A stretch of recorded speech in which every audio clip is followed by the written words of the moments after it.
Year was good, y'all. Okay, so let's get right into it. So today we have gold for futures. But this also can be mirrored also if you're doing anything with gold and Forex and stuff like that. So they basically mirror each other. So yeah. So last week, right? Last week, I was looking more for like buys to come more up here, but man, like we got actually no, my bad. I was looking for sells off here, but we got the break, right? So I think I had one of my students, he caught this break going to the upside, I think. I can't remember right now. Like I've been going through charts all day today. But yeah, so what we're looking for in this sense now, like for this new week. So we did get a break at this level here. So now it breaking and then retesting and then having that entry going towards the downside. I think I also had another student, another buddy of mine, catch this sell off from here. And I think I posted that. Well, I I posted that chart, I think, on YouTube as well. But and my analysis too from last week too for gold.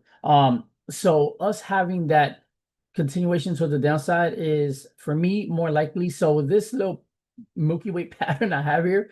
So I want to see like when the market opens, if it's gonna actually head up to this area here and then to the supply zone and then continue downward, or if it's just gonna basically like just come down a little bit, retest this area, and then like continue downward. Like that's it. So I don't know. Obviously, nobody does like how quick these markets are gonna move like from these areas, but being that they're like close to these areas, like I want to see just like what's gonna happen. So typically when we have like some sort of an extension that happens like this, right?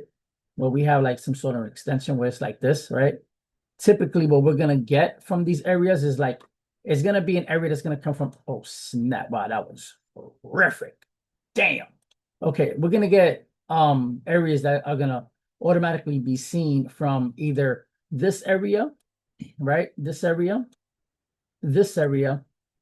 or even this area if it's gonna actually like come back all the way up here, which I don't think it would, like, because that's gonna be like, so the market's never gonna give you like a clean cookie cut like opportunity. Like if it's gonna come lower, it's not gonna, oh yeah, like we're really just gonna shoot down from it. Like I don't think it'll do that. It has the possibility, yes, it does. But I feel like it's honestly gonna either do this and then continue downward, or it's gonna actually come back up to here and then continue downward. Like that's it. If it's gonna end up breaking above and then retesting to then continue higher, then that is also an opportunity. But because we already got like that short break happening here, I want to see this come down. The reason that I'm showcasing that this is basically like coming down to this level here is because even though, right, even though we do have like these minor like levels that are being like shown as high highs and high lows, the real true trend, right, is when you see like market ended up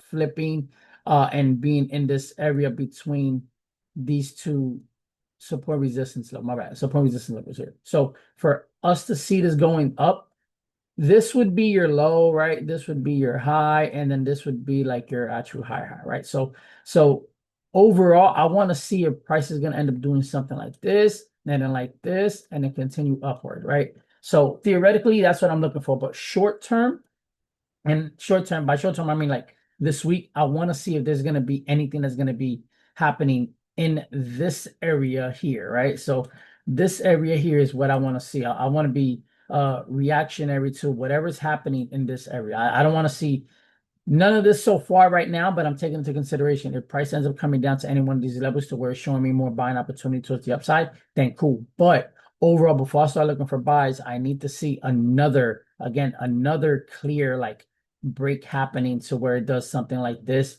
and then it can continue upward. Like that's the only thing that I'm looking for. Because if it doesn't do that and it just continues to actually like give me more like lower lows and lower highs, then I'm just gonna start to see like if something's gonna start to like, give me more opportunities going towards the upside. Like that's it. So with that being said, please do not stand in your way. Like don't do that. Let the markets breathe, let the markets show you what they want to show you and then go off that. Don't sit there and just automatically try to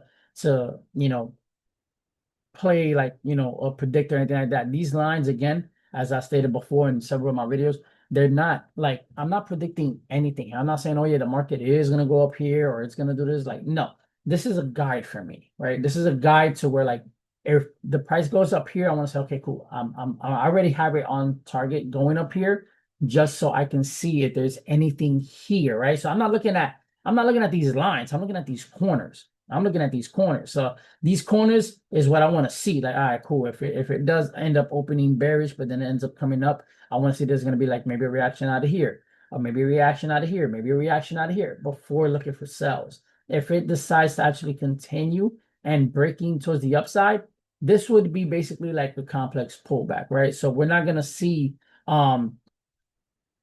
price end up doing something, if we see price like doing something like this, then this high initially needs to be broken before we get to say, okay, cool, buyers are actually back in effect, because it can do this and it continue ripping to the downside, right? But we got to make sure that we're like being attentive to what the price is telling us. We don't want to sit there and just automatically just assume that because we got to break the oh man, like it's going back towards the upside. No, we don't want to do that. So yeah, just if let me know what you guys see for gold this week. Do you guys have more buys coming in? You guys got more on the are you more sellers market bias, or are you more bullish market spot bias? So let me know in the comments. And yeah, again, like, comment, subscribe if you're seeing value in these videos, so I can like keep making more of them. And yeah, if you have any questions, again, feel free to message me, even throw a comment on the channel. If you do leave a comment, I will be obviously answering them, and also be giving you a shout out, just just for the love and support. So thank you, because not only am I trying to grow on YouTube, but I am a private person, but I am trying to like break out of that. That's one of the things I want to try to complete in 2025. And now that it's already half the year's gone, like I'm kind of leaning on myself to be like, yo, like let's, you had an opportunity and you didn't do it those months. Now it's time to like, crank it up. Like let the second half of the month be a whole lot, better in the sense of breaking out and trying to like, help, so yeah. So with that being said, like, comment, subscribe, guys, and if you have any questions, feel free to reach out. And I'm open to helping anyone who's in that struggling phase. And we're all trying to get the same thing. We're all trying to get to the point where we can live financially out of this market, and then be able to just travel and buy nice things for our loved ones and things like that, and put ourselves in a better position overall. So thank you so much, and have a great day. And again, have a great week.